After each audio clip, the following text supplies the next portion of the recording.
किसी शख्स ने एक दिन आतम ताई से पूछा कि तूने कभी अपने से भी बड़ा सखी देखा है? कहने लगा हाँ, मैंने अपने शहर का एक बाबा देखा तो मुझसे भी ज्यादा सखी। कहने लगे मैंने सारे शहर की दावत पकाई, छोटे बड़े अमीर गरीब सारे आए, दावत पकाई सारे शहर की, सब लोग आए, हर आदमी को मैंने बुलाया। मैंने सोचा कि जरा देखूं तो सही पलट के कोई रह तो नहीं गया जो आया ना हो। चेहरे पे मैंने नकाब डाला और मैं बाहर निकला। एक ज़ईफ बुजुर्ग लकड़ आ रहा, जंगल में लकड़ियां काट रहा है। मैं उसके पास गया तो मैंने कहा बाबा तुझे नहीं पता आज आतम ताई की दावत है, तू नहीं गया?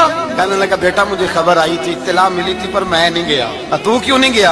कहने लगे मुझे हाथ की कमाई करके खाने का चस्का लग गया है, मजा लग गया है हाथ की कमाई खाने का, अब मुझे दूसरे के दस्तरखान पर जायका नसीब। कहते मैं पलटने लगा तो बाबे ने बुलाया, कहने लगा इधर आ यार। मैं गया तो उसने 5 आने निकाले। कहने लगा आतम ताई का जो बंदा लंगर पकाने वाला हुआ ना, ये 5 आने उसे दे देना। आतम ताई को जरूरत नहीं मेरे पैसों, तो बड़ा अमीर आदमी है, ये उसको दे देना 5 आने लंगर वाले को। और उसको कहना बड़े बड़े नेक लोग आए हैं दावत में, 5 आने मेरे भी शामिल कर, मेरे दिए हुए पैसों से लुकमा खा लेगा तो अजर मिल जाएगा। आतम ताई कहते मैंने खैंच के निकाब उतारा और बाबे को कहा यार सीने से लग जा, मैं तो मालदार होके सखी हूँ, तू गरीब होके बड़ा सखी है।